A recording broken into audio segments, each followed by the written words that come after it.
Ready? Yep. Okay, good evening. This is the New Canaan Police Commission meeting, regular meeting for October 19th, 2022. I'd like to just start the meeting, this month's meeting, on a somber note. As you know, last week in Bristol, 2 officers were slain in an apparent ambush. Sergeant Dustin DeMont, 35, a 10-year veteran. Officer Alex Hamzy, 34, an 8-year veteran. They were killed in the line of duty. Police officer Alex Lorado was also wounded in the attack. What I'd like to do is just take a moment of silence in honor of these men, and our prayers go out to their families, the Bristol Police Department, and the Bristol community as a whole.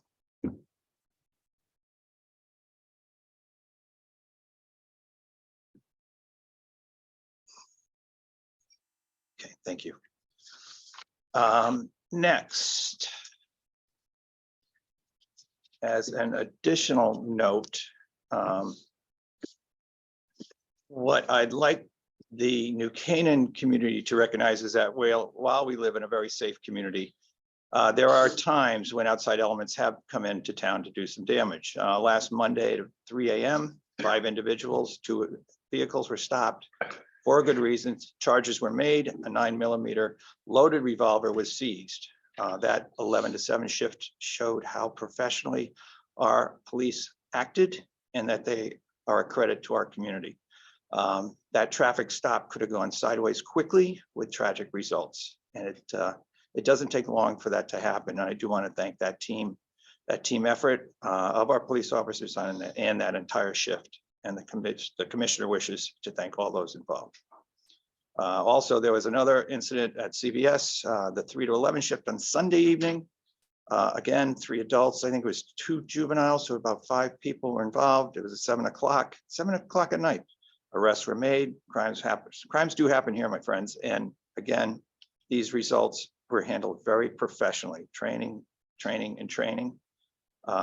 and training to the environment that our officers face and confront is necessary more than ever today. In fact, in that incident, there was foot pursuit. One of the Foot pursuit, yeah, were caught. So right. Not vehicle pursuit. No. We don't do vehicle, foot only. Yep. Thank you. Okay. We have to add one item to the agenda Okay, and that is for Tiger. He has a request for the library. yeah, closure of Maple. closure of Maple Street. We'll add that to the agenda. All those in favor? Aye. Aye. Okay, thank you. To start off, minutes from the previous meeting. Any additions or corrections? None for me. And none from me. And then- Okay, motion to approve the minutes. So moved. Second, all in favor? Aye. Aye. Aye. Chief, monthly reports. At your pleasure, if you wanted to jump to Tiger and say, I know he's got a Oh. meeting to go to. Yeah, that's fine with us. You've got to go to the council meeting. Yes. All right, well, why don't you go first then, if that's okay. Yeah. Yeah. So thank you for adding it to the agenda. What we're proposing, we're working with the library on the final phases of their construction, specifically around construction of the road, Maple Street. So their contractor will be working on installing sidewalks and granite curb on their side. I'll call it their side, so the north side of Maple Street. Right. And we contracted with them, their contractor as well, so we have one contractor, one site to actually install new sidewalks on the south side where appropriate, or where we're responsible. Some of the sidewalks on the south side, the library will be responsible for as part of their crossing that you had approved previously. Mhm. So in essence, from Main Street to South Avenue, get all new sidewalks and granite curbing, and then the pedestrian crossing itself.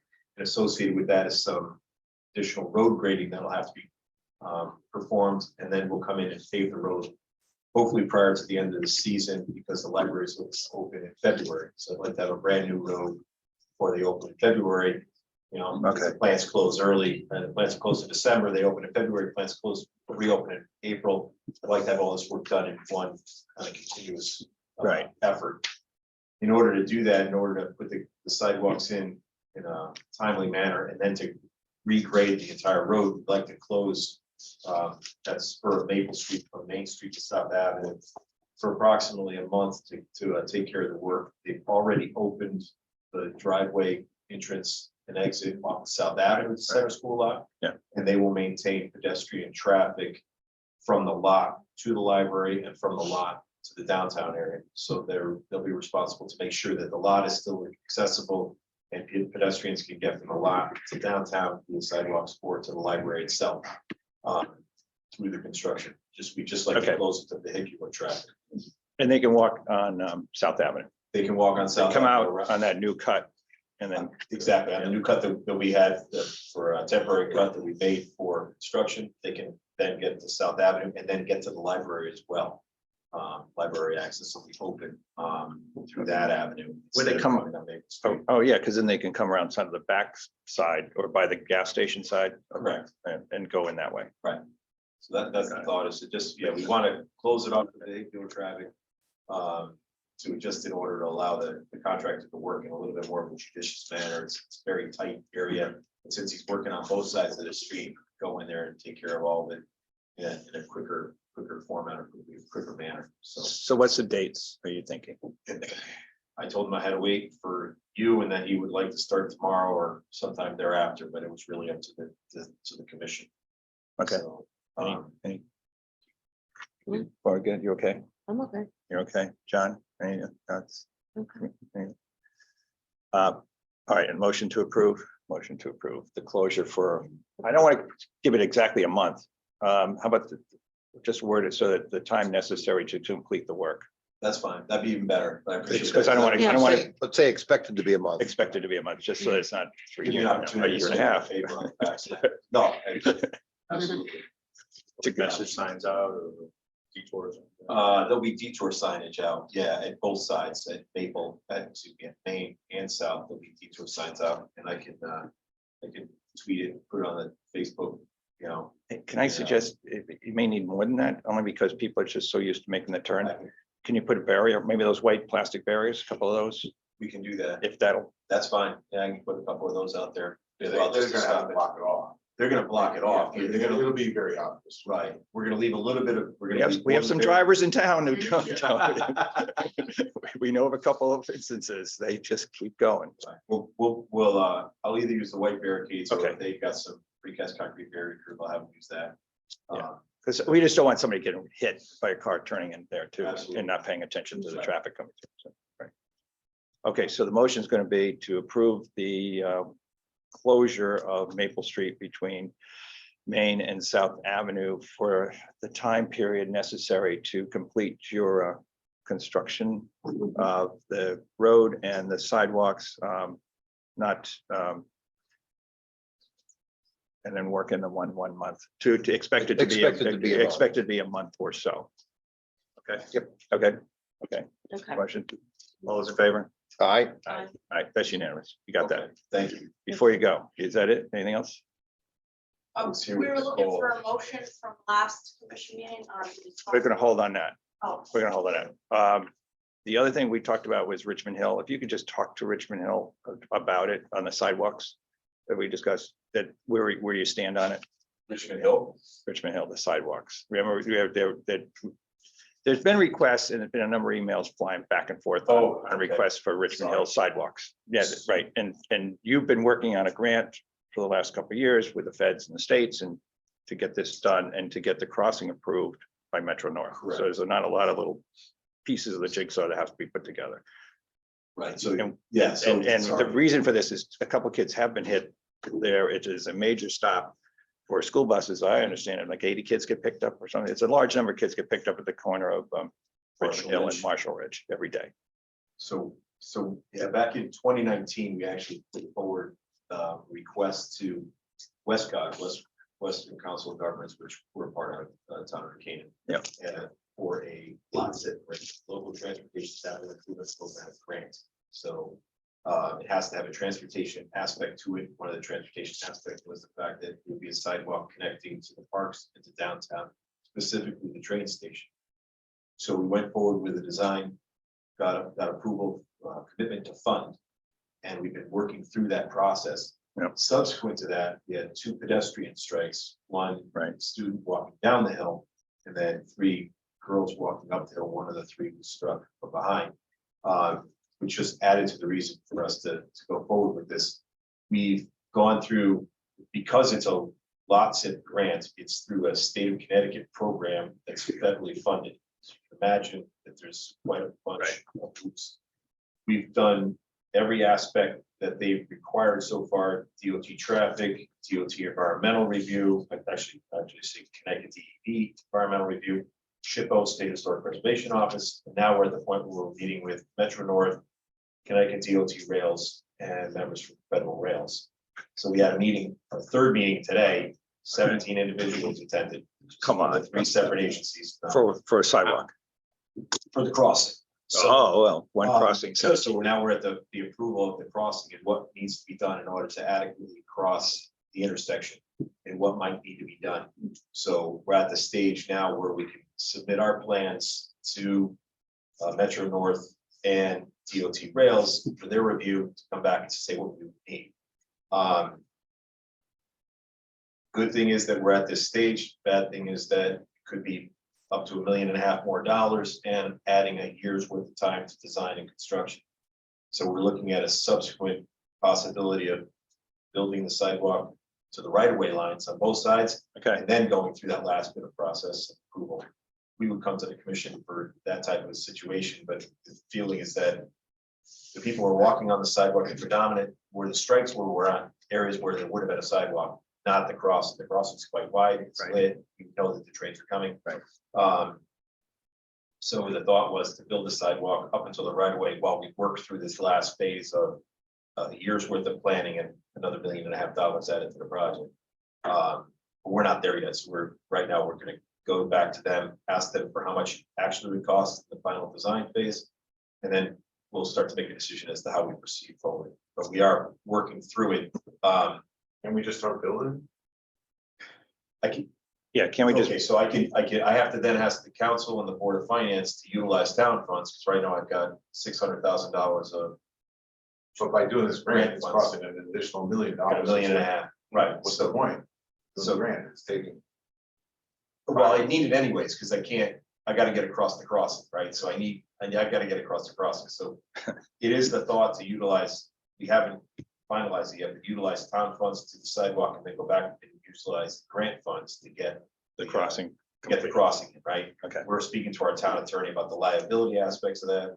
We don't know yet, but it's a work in progress. All right, people, just so everyone knows, I mean, people are crossing that crossing all the time anyway. We were there, 5 people went past while we were standing there. Right.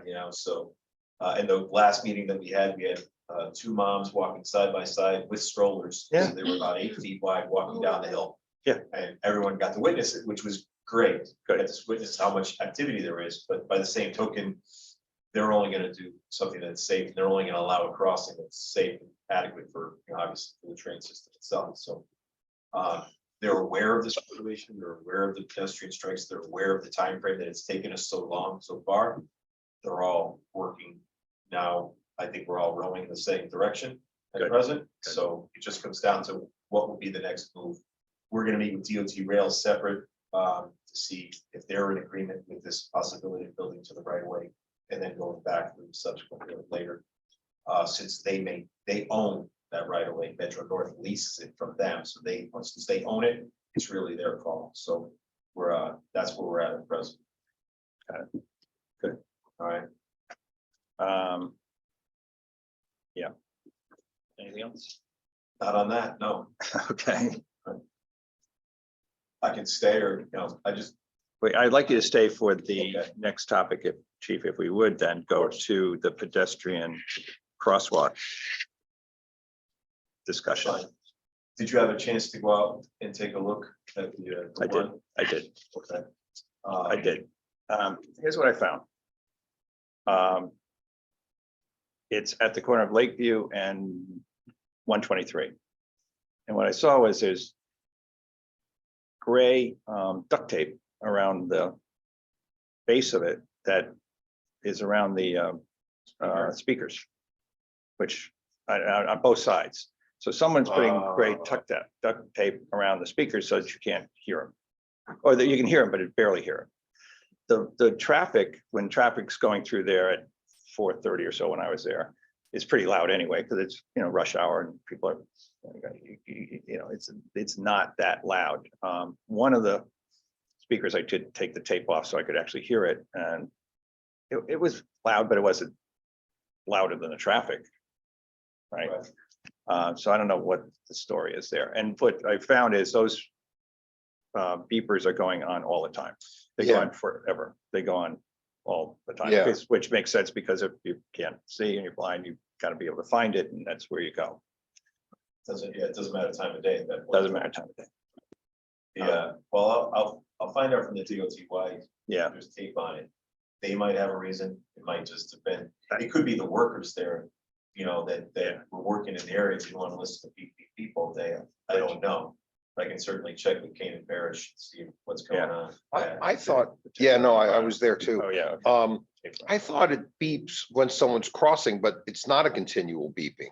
No, I thought that's what we it's a- said last it's a- time. It's a locator, so it beeps, so you can find, so a blind pedestrian can find it, Right, find the crossing, and then it will be in a different cadence as you're crossing to alert you when the crossing will end as the Yeah, it makes a countdown timer goes. kind of a percussive sound. like- Exactly, yeah, an increased percussive sound to then notify them that they've got to, get moving. basically complete the crossing, right? So it's got two separate, But are they gonna beep 24 hours a day? Like, they have to, because I don't know when a blind pedestrian would arrive at the crosswalk. I can't say that you can only be there from 8 to 5. To be honest, Right. so it would, but that beat is very low and really kind of almost disappears into the surrounding sounds. yeah, I'm just thinking about ones in town and I think there's some apartments over some of the stores and I don't know, but yeah, it wasn't loud, but No. because the speaker was taped over. That's- I didn't untape it, I unlike did. Paul. I want to hear it.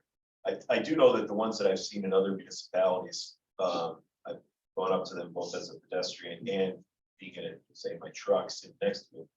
It's not loud at all. Bless you. Bless you. When you're in the vehicle, you necessarily can't hear it at all. But when you're standing there as a pedestrian, it's not obtrusive. Yeah. To be honest, it's quite low. So I haven't gone out far to say, okay, you can't hear it from 50 feet away, but I would imagine, you can look into the decibel level, but the decibel level could not be that strong whereby an adjacent property owner might feel aggrieved by it. Yeah, I I'll mean, say that- Right, I've sat there in traffic at the light, I've never heard it. Right, yeah, you gotta roll down your window, you gotta listen. I mean, just never heard it. I've got the windows up and radio on or whatever. I never heard it. I think in the end, we're trying to make it accessible to all, which is Yeah. the goal anyways. And two, in the downtown area, given the fact that we do have some residents, that have the right to navigate through the downtown area. I think it's a good thing for us to look, we can certainly ask questions about the decibel level, whether, what is the acceptable level, what is the lowest acceptable level, what that might be, and then based upon that, what's the range around the individual signal itself, to say, okay, the range is 50 feet, 75 feet, and it disappears into the background. And maybe the devices permit you to adjust the, Right, those are questions that I'll ask Bus and O'Neill as they're going through their study to say, what are, certain areas we might want to have it be as slow as possible, and other areas might not necessarily be a concern. Certainly if we were looking at one around the school system, you might want it to be a little bit louder because it's quite loud, but then there is a resident right next to it, so we have to be concerned about that. We can certainly ask them questions as we go forward, And for uniformity as well, for, plenty downtown or in the whole town of New Canaan that are may be audible or have a different type of visual. Just keep uniformity in town. Since the last commission meeting, I got an email and phone call from Assistant Superintendent of the Pupil Personnel and Family Services, Bill Tesper. He commended that, we were looking to do this. And he was Yep. like, believe it or not, there's several impaired students in all of the schools over here, South Sac, It's up, yeah, the high school, and they were trying for years to get one of the audible pedestrian signal that South Farm. So All right, if you had to prioritize it, where would you put, if you, and you only had one, where would you put it? Well- South and Farm? That's a difficult question. 'Cause you got a neighbor there, too. Yes, but maybe, Well, I don't think that's really what they're looking for. Yeah. Like what Yeah, Nicole said, is uniformity. the concept is to make all the uniform, because there are different signals, not only audible, but different visual signals now.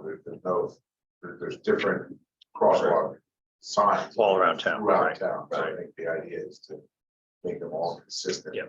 Yeah, and one uniform head, one uniform look, and Yeah. then the signal itself. And every day downtown, I see it too. People don't know when to cross or when to stop crossing, and they just continue now that the next light is turned green. So, just for more awareness as well. Is there a way to? Okay. Do a sample signal, like test balloon, like for something, just take the audible sound to an existing one, not doing the install, but just to see what it sounds like and see if we get any complaints. I would ask that question. I don't know. I don't know if they have something of that nature where we could actually just put it out there and see. I don't know. Well, if we figure out who the manufacturers would be, I can call to see if they have a sample or something. Yeah, because it's hard to tell on the 123 one, just because there's so much other It's noise, different everywhere you go. right? And if, whereas your Elman Park, it's gonna be different. Like I said, I can reach back out to Fuss and O'Neill and try to see exactly what their history has been as far as complaints, as far as what the reach is. Yeah, you what know, that range, what the that range radius might be is, around yeah. each one. And then we can come back to you with a schematic of basically a plot of where that would be. You wouldn't necessarily be able to see whether or not we were close to a residence per se, say at South Farm or close to one of the apartments. If we were at East and Main, since that Right. there's residents above there at Yeah. 88 Yeah. Main Street. Right. So I think we could look at that as well. I can certainly reach back out to them and say, hey, could you plot me what that radius would be, and then what's the background noise at midnight or 2 AM or 4 AM, and does this fade into background, or does it not? And we can certainly come back with those answers for you. So, it's unfortunate that one was taped over, so you don't get a good idea is where it I is. took the tape off on No, I one, know. but still, you don't get a good idea. You just don't, because there was so much noise. It doesn't need to be very loud, it would seem to me, because you really, the person who needs to hear it is going to be standing right next to it. They're approaching, they're approaching it. It's basically for them to find the signal head Yeah, and then orient To find the themselves. Find the button, yeah. Right. yeah, So it's not, it is not that loud. We Yeah. can certainly ask them what that range might be. I'm certain if they have that data, certainly ask them that, they can say exactly where we're at. I don't know that. I can also reach out to other neighboring towns that have these audible pedestrian signals and see the result. Any injuries or pedestrian incidents. Or complaints or, Complaints, name right? no, I think it's a great project. I just want to make sure we just don't No, it's fine. I have no put in problem. 8 of these and all of a sudden we find out that, there's an outcry the other way. No, it's fine. That we're creating another problem. Correct. So that's fine. So let's keep I'll reach pushing back out to forward. them. Yeah, Right. I'll reach back out to them. We'll get some more information. We'll come back next month. So we'll come back in November and we'll go from there. That'd be fine. Excellent, excellent. Okay, you good? That's good. Absolutely. Yeah. Keep moving forward. Yes, Great. good. Thank you. All right, thank you. anything else, Tiger? Okay, Okay. we'll talk. Thank you. Okay, onward. Just look at Brian Humes is just logged in, so you wanted to jump down. Yeah, why don't we do to Brian? You're not getting away without giving the report, so. It's easy. That's easy. Thanks, Tiger. So, Okay, so you can see hey, it. Brian, you on? Yes, I am. Hey, I see you now. Good. Good evening. Here. Yes. I've got the other 2 commissioners here. We've got the drawings in front of us. They really haven't had a chance to go into them in detail. And I don't know how much detail you want me to go into this. Well, Up to you. I think I think starting at, I think at 30,000 foot level would be fine. You don't have to go in like you did with the building committee. Okay, Okay, but if you could start on that first page, which is basically looking at the roof and the traffic pattern, which is this one. Yeah, that's that one. Right. That's the. Chief, do you want me to share my screen or is it just they're gonna go off of drawings? We'll go up. Actually, you can share the screen because that way we'll keep up with you. Do I have that? Yeah, you should have it. It should be one. What time? Two. This. You have to allow me to share a screen. That one. Yeah. I got it. Got it. Okay, so it's that one where we have the roof and the traffic pattern where we got the ambulance facility in the lower left-hand corner. Yep, that one. Great. So if I can just start, Brian. So you see everything in blue, the light blue? Mhm. That would be the new footprint of the building. And then the traffic pattern goes counterclockwise rather than clockwise as it does now. Okay, Brian, you're on. Sorry. We Thanks. we are revising the traffic pattern through the site. So as you just noticed, what is the entry drive will become the exit drive. And the way that we're going to enter the site is down by the EMS facility. So we're going to enter the site, public can circulate across the front of the building, and there's a new curb cut that's going to go out to South Avenue. The curb cut that's there currently goes over to the apartments and exits at the apartments as an entry location. We're going to create a new exit going to South Avenue. All of the parking to the rear of the building would be restricted access to fleet vehicles, EMS, ambulances, and staff. So we have gated access to get to the rear lot, and we have gates to actually exit the site. So we're controlling all of the traffic behind the building. The main building, being the former high school, will get renovated. We're putting a 2-story addition to the rear of that. And then there's going to be a 1-story addition for the Sally Port and the high bays. In addition to the Sally Port and high bays, we're also creating a carport for 10 vehicles to be covered for inclement weather and also for sunshade.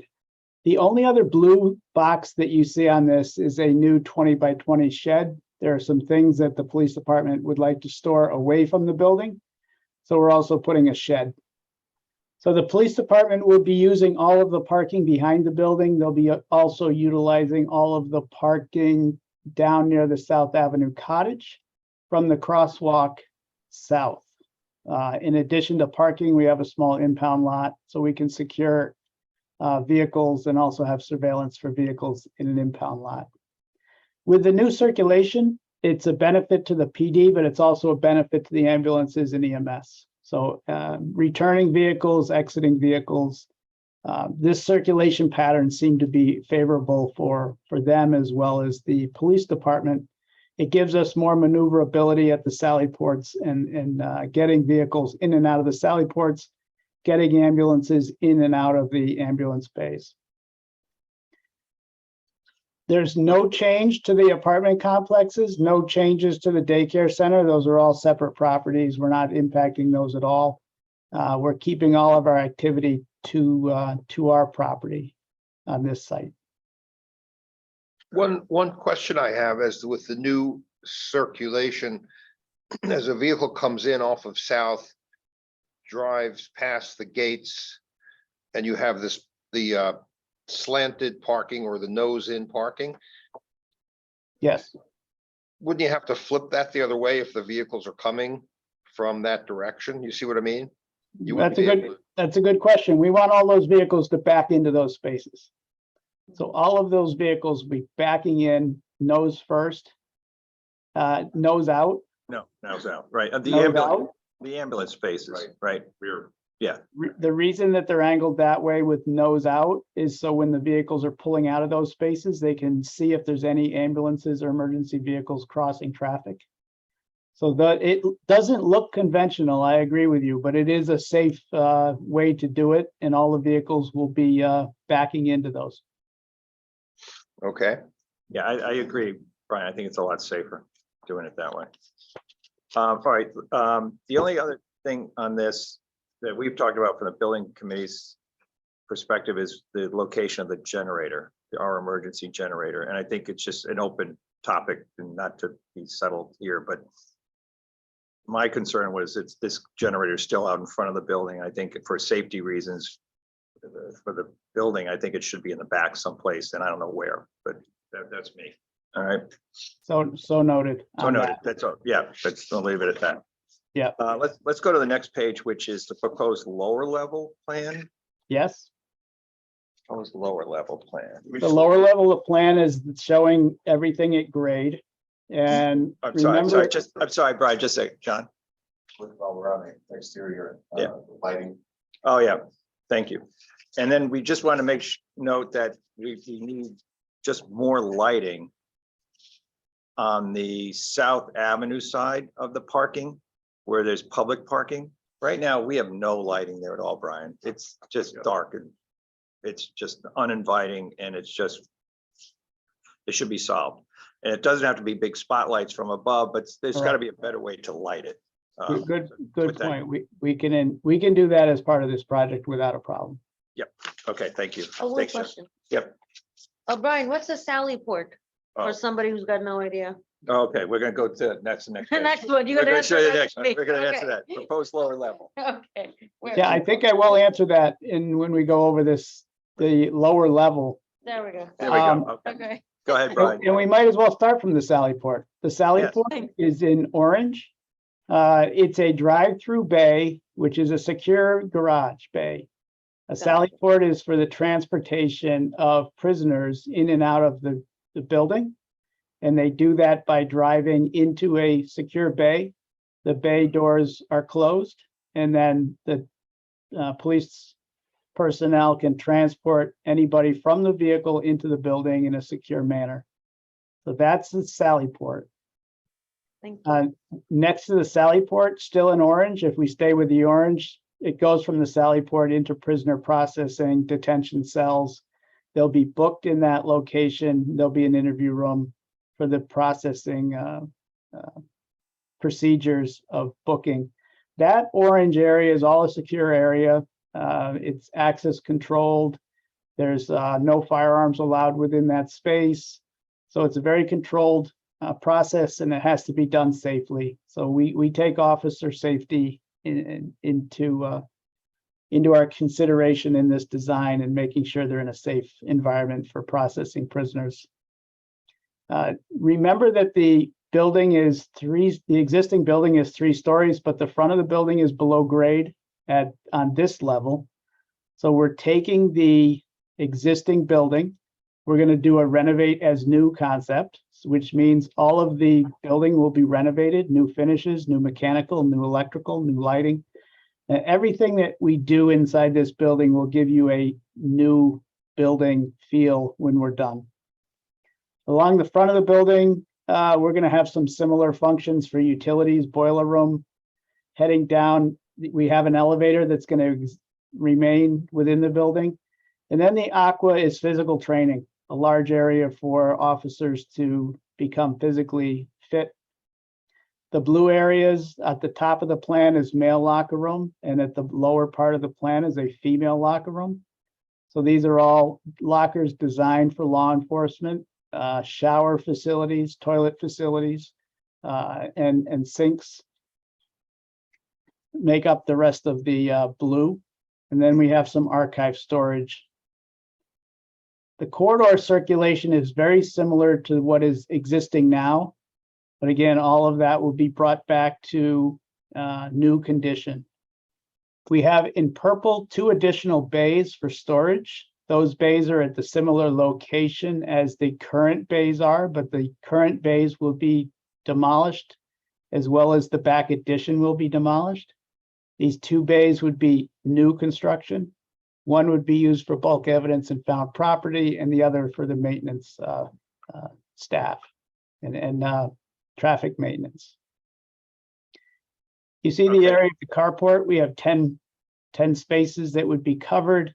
From those 10 spaces in the rear lot, there's a main patrol and staff entry location to the lower level.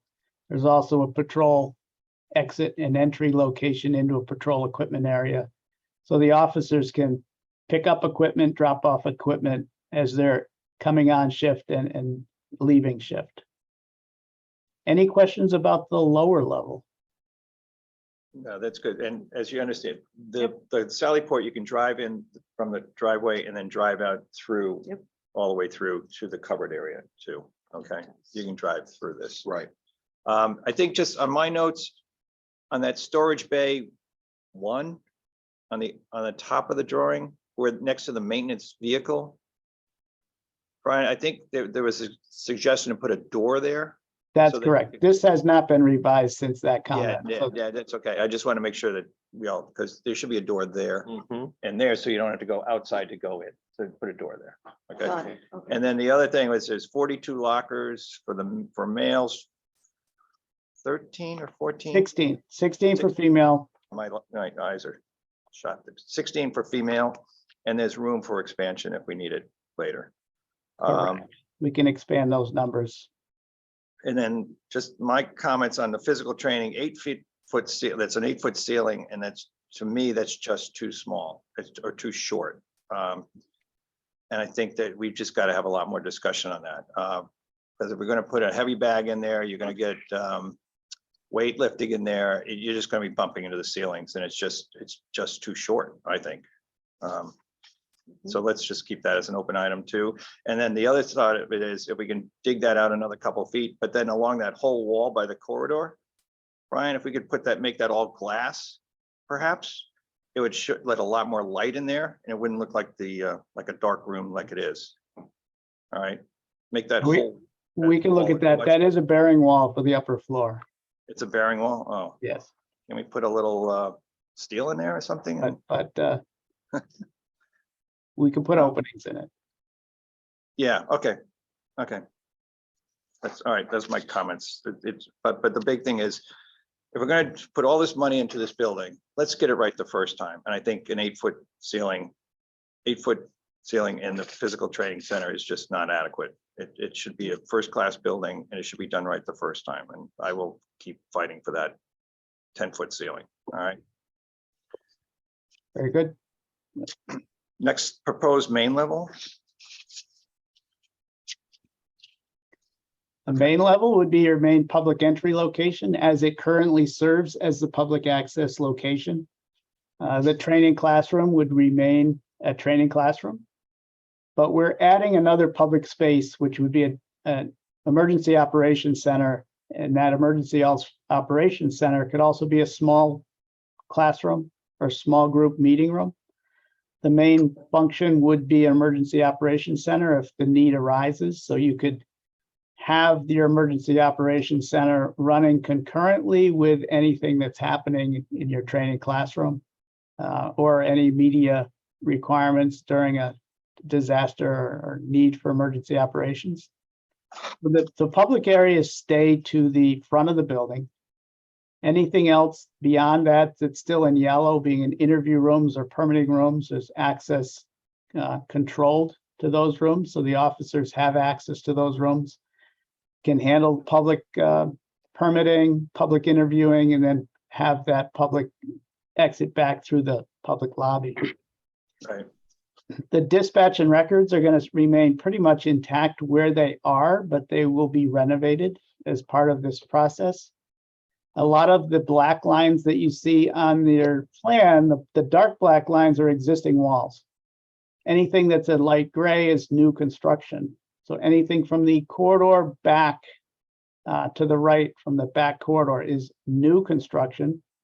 So we extend the new construction wider than it currently is. And we're bringing in areas for evidence and evidence storage, patrol areas for lieutenants and roll call, report writing and day room. And then to the bottom of the plan, our training sergeant's office and sergeant's workstations. So all of that would be in new construction. That's the square footage that we're dedicating to the main floor. Right, okay, good. And just from my notes, and the day room, the kitchen. Make sure we have an oven in there. It There's an sounds oven, yes, there's an oven planned for the day room. right. That was one of the big features we've seen when visiting other Mhm. facility.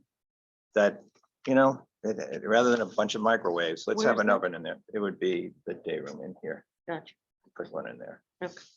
And that's in addition to microwaves. So there'll still be Yeah. microwaves. Yeah, but this in is, that oven. you know, when you're having a tray of food brought in from someplace, it's nice to have it in an oven and doing that, doing it right.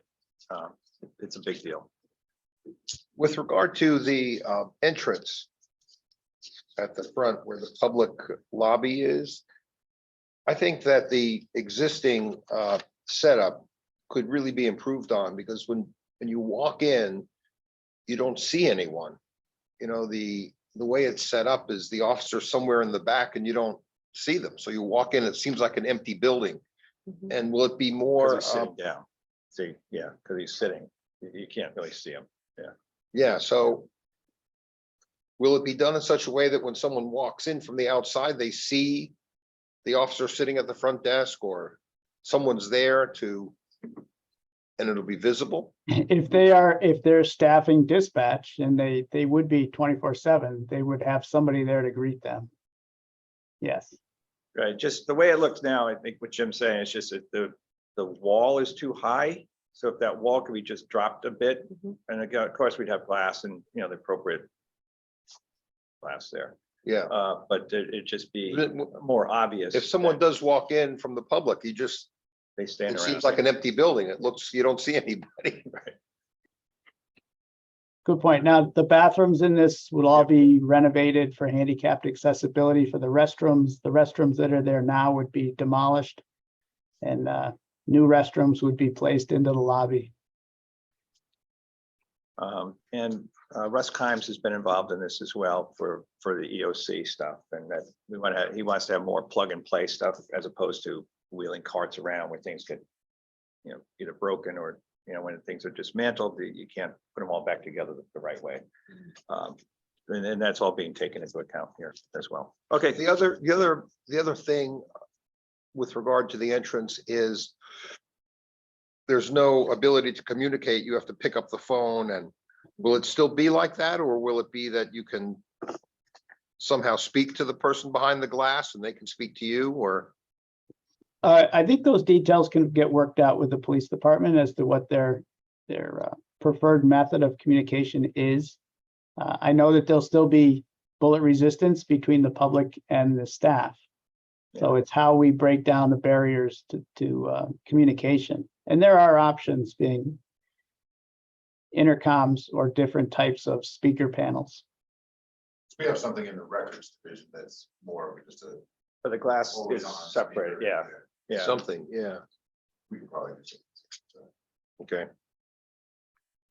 didn't I notice- agree. We have an opportunity here to do it, to really make improvements to the building, and whatever improvements are recommended, I think we can incorporate them.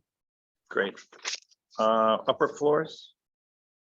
Go to the upper floor. The upper floor is, the dark blue is all administrative, and that includes an administrative conference room. And that administrative conference room can also double as a tactical planning room for other meeting purposes within the department. Also on this floor in green is the Detective Bureau, including a lieutenant's office, youth sergeant's office, detective workstations, interview rooms, equipment storage, and a forensics lab. The blue areas are for additional training, officer training, for video simulation training and defensive tactics training. The rooms that are within the corridor, the kitchen and the bathrooms and the storage rooms, are currently there. We're going to renovate those still, but those are just going to remain in their current locations. The two stairwells will provide egress off of this floor. And I guess in summary, I've been doing police facility design for 30 plus years. I know how this facility is going to function once this is done. And I think it's going to be a first-class facility. There's nothing here that's compromised. I think the adjacencies are correct. I think the flow of the facility is desirable for many departments. And I think New Canaan's really gonna have a facility that's gonna last well into the future for them. There were questions about, the size of offices. It got a little detailed on some of our meetings, but the reason for it is because of the way the windows are spaced. You can't put a wall in front of a window, right? You gotta put the walls where between windows, and it works out actually pretty well, I think. I think it works out well, and also all yeah. the exterior windows will be replaced, and we're Yep. gonna bring the building back to its original architectural style. And I don't- having that extra conference room, I don't know if it's extra, but that conference room off of the detectives bureau is very helpful as well. Because when you have other agencies coming in to meet, you can now isolate this all up this upstairs and keep it away from something like downstairs here, especially when we've had cases in the past where you had everybody in here. And now, you couldn't really close off this space for sure, to really secure it, or you could, but this is a much better way of doing business, is this way. So thank you, Brian. Yeah, it's the first time that New Canaan's really gonna have a purpose-built building. I mean, they've been in this building for a number of years, but it's never really been built out to all of their requirements until this plan will be enacted. Yep. Great. Okay, any other questions for Brian? I think that's a great start. All right, thank you, Brian. Thank you. Great. Good to see you again. Thank you. See you soon. Bye. Let's go to okay, Chief, why don't we go to reports? Sure. First report is our budget. So for the first 3 months, we've spent 15.8. However, that might not be an accurate number. Seems likely a number of Yeah. invoices that need to be paid and put up against that budget, but it's a good trend. No, we should be at 25%, Right. 3 months in, so no real concerns. But I'm sure there's a number of invoices that have been paid yet that we'll see catch up in the near future. Next report I have is our budget for animal control, that's 13.40. Once again, should be at 25, so it's under budget, but there could be some invoices that need to be paid, but that's also going along with our good spending habits and no concerns there. Right. Next report I have is our monthly statistics, so I'll just highlight some incidents. Burglaries 11 versus 1. We did have a trend of burglaries earlier this year that were residential that are currently under investigation. And we recently had 3 commercial burglaries that are being investigated at this point. And once again, someone left the door unlocked and that led to the burglar's opportunity to burglarize the businesses. So if you lock your doors and put your alarm on if you have it, the likelihood of becoming a victim is much lower. So let's encourage that. Family disputes 53 versus 49, and October is Domestic Violence Awareness Month. So we like to get that awareness out there, and it's good that we're seeing the numbers come up because we know that's a sign of people trusting us and contacting us for help. Fraud 57 versus 25, that's a big increase. And we're seeing a lot of Labor Department fraud issues where people are filing for unemployment, using people's names and et cetera, et cetera. So it's a trend, I think, throughout the state. And a variety of other fraud issues that we see continuously, and our officers do a good job and often do get arrest warrants for people out of state that are committing these crimes. So that's a continued focus point for us. Larceny from vehicle 25 versus 34. That's a trending down a little bit, so that's certainly good news. And I believe to some degree that's connected to the good work of our officers with location checks, and you can see 1,088 versus 447. A lot of those location checks are in our parks, and we're going to continue to do that to try to dissuade these folks from coming into town and committing crimes. And we did have a attempted entry of a vehicle in Irwin Park that's under investigation. And once again, nothing was stolen, so that's good news, but it was an attempt. So always got to be diligent out there. Motor vehicle accident property damage, 275 versus 260, so that's up a little bit, but nothing to be concerned about. Accident injury, 25 versus 26, so that's pretty much in line. And we did get a grant of $25,000 from the state to do intensive distracted driving enforcement, so you'll see that coming forward in the next couple of weeks or so. The officers will be out there being paid by this grant to conduct distracted driving enforcement, stop that dangerous behavior happening, hopefully. Psychiatric problems 50 versus 34, so that's a big increase and a continued increase that our officers are handling really well. And not only just the initial calls, but doing wellness checks and following up and getting people the help they need when they need it. So good work there also. School checks 217 versus 57. And that's a big increase because of a focused activity by our officers and our school resource officers and our school security officer. We'll talk a little bit about that more in topic for discussion.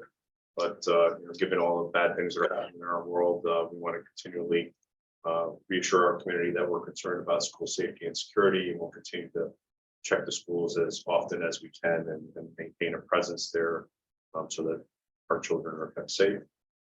Stolen vehicle 13 versus 33, that's a trend down, so that's good news there, and hope that continues. But as Commissioner Foley mentioned, we did have some folks in town a few days ago, and good news is that they've been arrested but released, and we can only do so much in our role, but we'll continue to pester our legislators to enact different measures to try to stop that from happening and the continuous cycle of arrest and release and arrest and release.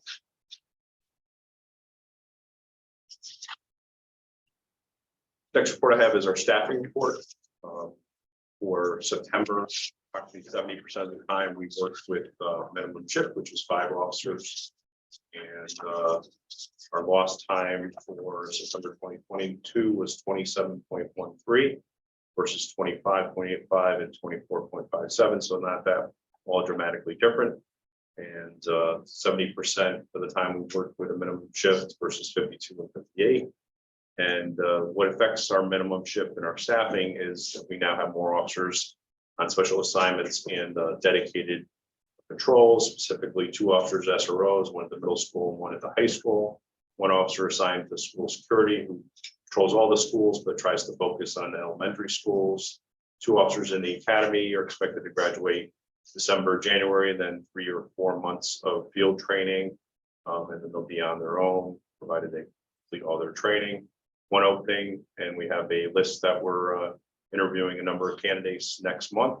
Hopefully we'll get an exceptional candidate for you and hire that person.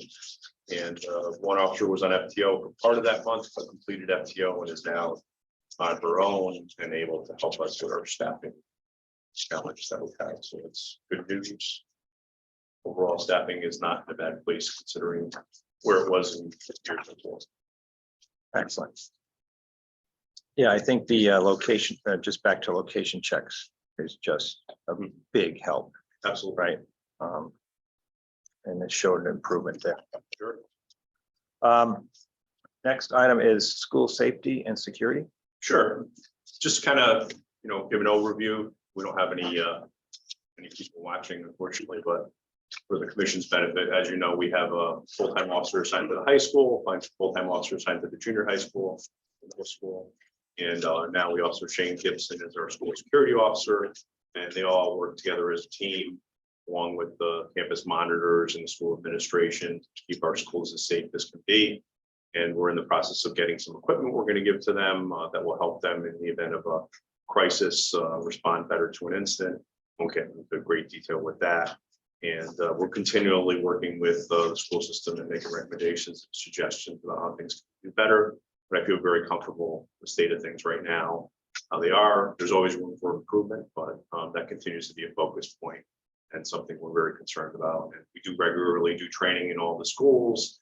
Officers are trained, if there's a threat at a school or a building, first officer in goes and finds that threat and stops that threat from hurting people. So that's the best practice now, and that's what our officers are trained to do. Right. And I'm confident they'll do that in a situation. If it comes up, hopefully it'll never happen and we'll prevent it, but if it did, our officers are exceptionally well trained. So community should be reassured that if an incident did happen, our officer is going to respond quickly, and they're going to take care of that threat and do what needs to be done. Is it Officer Gibson who's the new? Yes, he's a school security. How much of his time does he spend actually in the school versus in the patrol car, driving among, going back and forth and checking and so on? Yeah, it all depends on needs, and frankly, he's been welcomed with open arms, and so sometimes he'll spend a couple of hours at a school, one school, then over to another school, a couple of hours, another school, a couple of hours. And then in between that, the shift's been great in checking the schools, driving around the schools, stopping in periodically. So it's a group team effort, more or less. And it tries not to spend a tremendous amount of time at a school, but sometimes there's things that he needs to do and help with that takes up more time than usual. But tries to kind of bounce around and spend time at private schools too, and nursery schools. So collectively, kind of a town-wide initiative. Oh, good. Yeah, I think it's great So does he having, go to St. Luke's and to Country Day? Yeah, he happens to be a liaison, right? Yeah, there, so- yeah, St. So he A's. spends time, St. St. A's A's is is closed moved, for 2 yeah. years. Yeah. So we don't have to Yeah. be concerned about that now, but yeah. Public schools are primary focus, elementary schools are really the focus, but tries to spend time as able to with pretty much everywhere, so. Yep. So it's been a very successful initiative. Cost has been very low as far as overtime being concerned and causing that. But that could increase based on our staffing deficiencies that we have. But it's been a great initiative, and I think it's been welcomed on many different levels. So we're very proud of that. that's what I've heard as well. College course approval Sure. for Lieutenant So- Moringa. Lieutenant Ferenga towards his graduate degree, group process and team dynamics. And it's a requirement of his graduate program, and I recommend approval, subject to reimbursement labor. Motion to approve. So moved. Second. Aye. All those in favor? Aye. It's unanimous. Okay. Any other letters of appreciation? Sure. This was a nice note that we had with some pictures that have been on social media, and I think some other Yeah. news organizations picked it up. Yeah. The mom of this young man, who's a big police supporter, you can see by his outfit, reached out to us. He was having a birthday party, and a couple of our officers were able to attend and make him feel pretty special and engage with all those nice young men and women, and overall an exceptional work by our officers and a great way to connect to the community. And it's nice to see that community reaches out to us, and they do like our officers and want them to be part of events like this. Yeah. The good news is we're able to do that, and the bad news is some other communities don't have that connection with the community that we have. So collectively, great work by everyone involved, and great continue to do that as much as we can. Okay, great. Let's see, how about lateral transfer memo? Mhm. Chief, go into that. Sure. It's periodically we do transfer supervisors laterally, and you'll likely see some more next year. But for this year coming up in January 2023, Lieutenant DeFelice is going to take over the investigation section, and Lieutenant Ferraro is going to go back to the patrol division. And Lieutenant Ferraro has done a great job for us for many years in the investigative section, but it's time to move someone into that position for 4 years now. Lieutenant DeFelice will be there, and he'll be able to lead that section and gain that experience that is pretty much invaluable.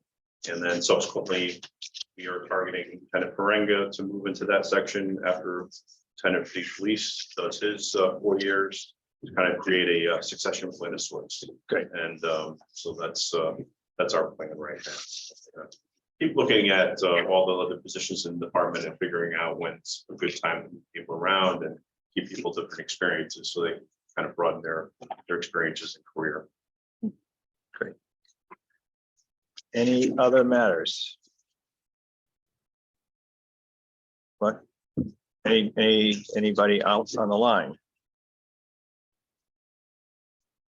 Teresa?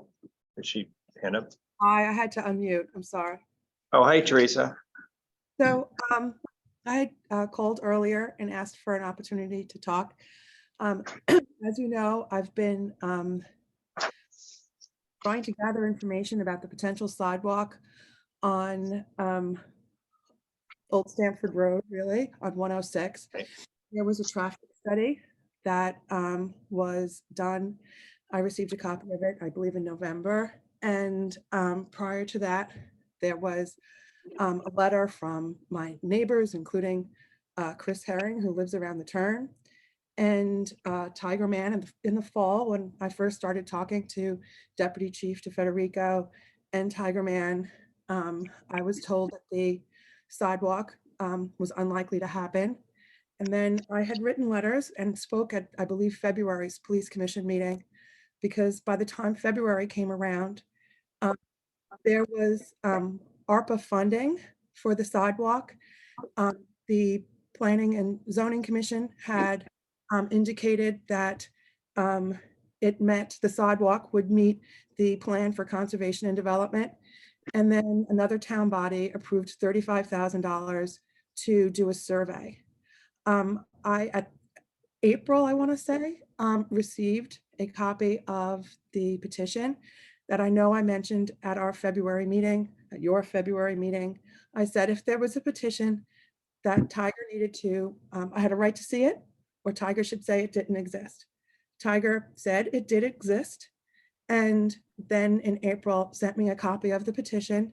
He said Chris Herring was the creator of that petition. My name is on that petition. There were no signatures. I sent a copy of this petition to people. It is, in my opinion, fraud for my name to be on it. In addition, the traffic study that I received a copy of has inaccuracies regarding the accidents that occurred. Table number 2 on it.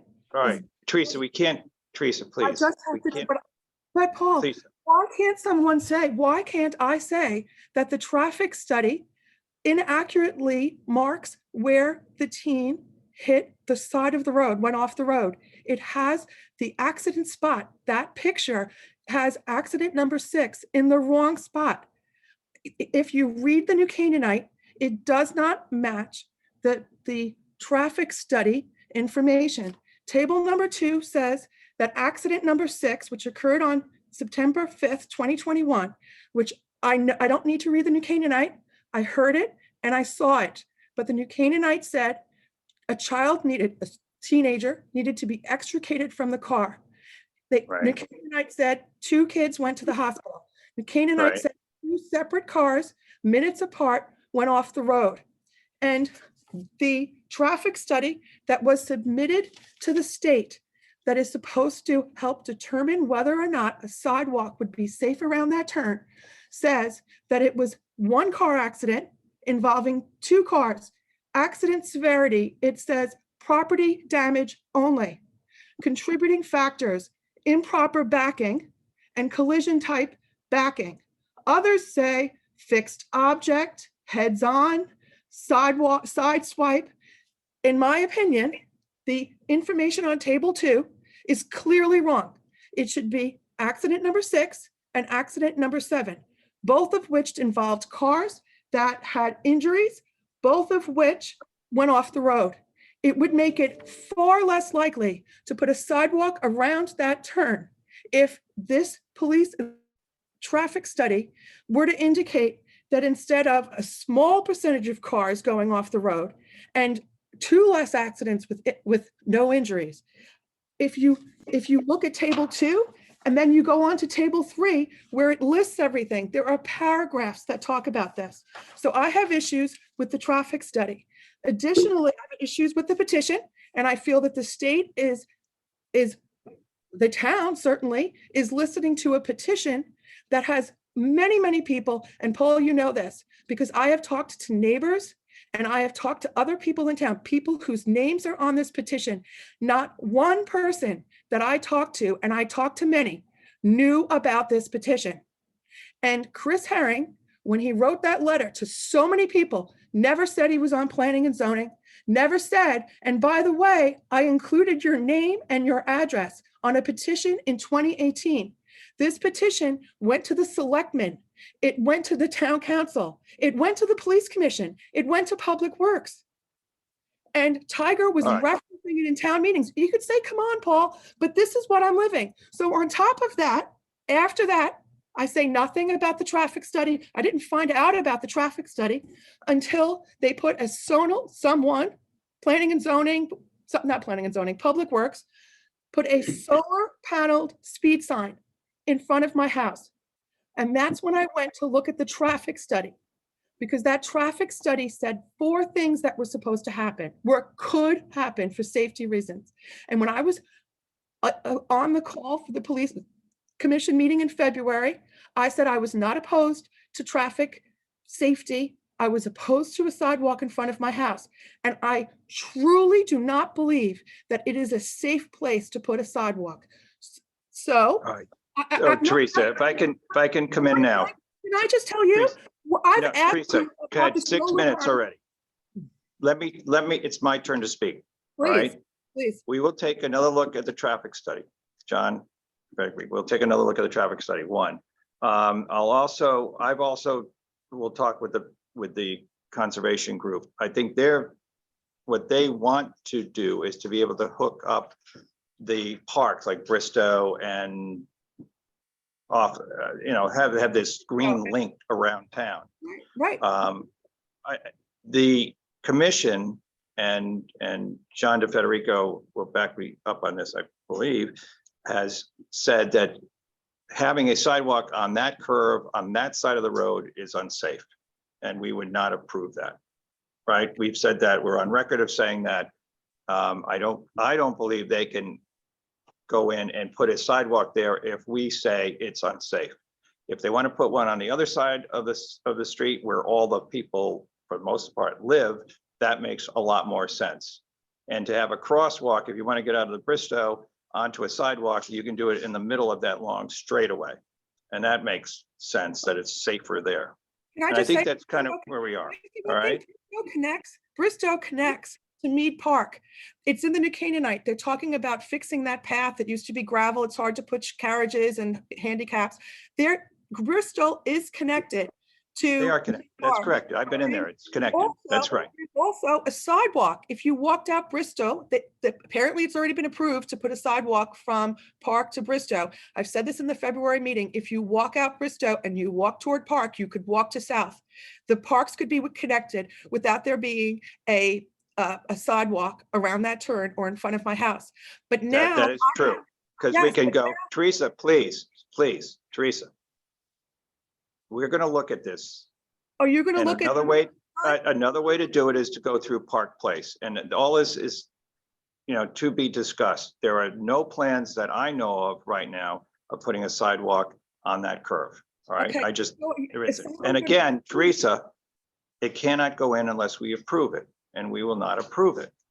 I appreciate that. But beyond the Right. sidewalk, I am now looking at a solar paneled speed sign with a white laser when someone goes over 33 miles an hour, I believe it is. I You think it's come 35. out through the back door and it's constantly blinking the speed. I could see it from when I walk into my house. I could see it out my family room windows and my bedroom windows. And if you look at its location on that traffic study, because that was one of the 4 recommendations, that speed sign is not installed where it was recommended. And I Right, called. and the person in Teresa, the highway reason for that, department. Teresa, please. The reason for that is because of the trees. There is a heavy foliage cover further down the road, and they had to move it back to where there was, because it's solar, where the sun would shine on it. That was the reason for that. It's not, they didn't put it in front of your house. They put it across the because street from my manage it. house. No, And I it's- see it out Well- every window, Paul, and it's not where it's supposed to be on that thing. And yet the only action that was taken on that traffic study is a solar paneled speed sign in front of my house. I got a letter from Tiger Man in January saying that they were quote unquote proposing putting streetlights on the telephone poles. That never Yeah. happened. He said. they No, were and proposing- Teresa, if you listen, Teresa, I don't think that's gonna happen because I think there's pushback from the neighbors on that. You're So I pushing don't think that's back gonna. from me. Why are you not hearing me as pushing back on the speed sign in front of my house? Why are they able to reject it and I'm not? Why didn't I get a letter saying we're Well- proposing putting a speed sign in front of my house? This is honestly because I'm the one who's complaining and I was here literally. I tried when they came out and they put the cone outside. I went outside and I said, where is this? Like, who put this here? There's a letter from, there's a signature from Tiger on the huge blown up version of where that speed sign was supposed to go. And why there aren't streetlights on the telephone poles, that was a recommendation. Those accidents happen in the dark. Look at the traffic study chart. It tells you how many happened at night. And All right, Teresa, here's what we're gonna do. more Hey, beneficial. Teresa, here's what we're gonna do. I'll take another look at the traffic study, all right, with John DeFederico. And see what I can come up with another solution here, but I just don't see it at the moment, all right? Will you look at the speed sign? I'm Yeah. supposed to, honestly. Yeah, I wish you I'll would look look at at the location of the speed sign. I'll look at it. And I don't understand how a traffic study could have All right, such. Teresa. Teresa, I said I'll look at it Thank and I you, will. Paul. All right, Thank you. thank you. Anybody else? Okay, let's, anything for executive session? No. Let's just go into executive session for a minute. All right, so we're gonna vote to go into executive session, Go ahead. okay? I see. Aye. Aye, all those in favor, aye. I see.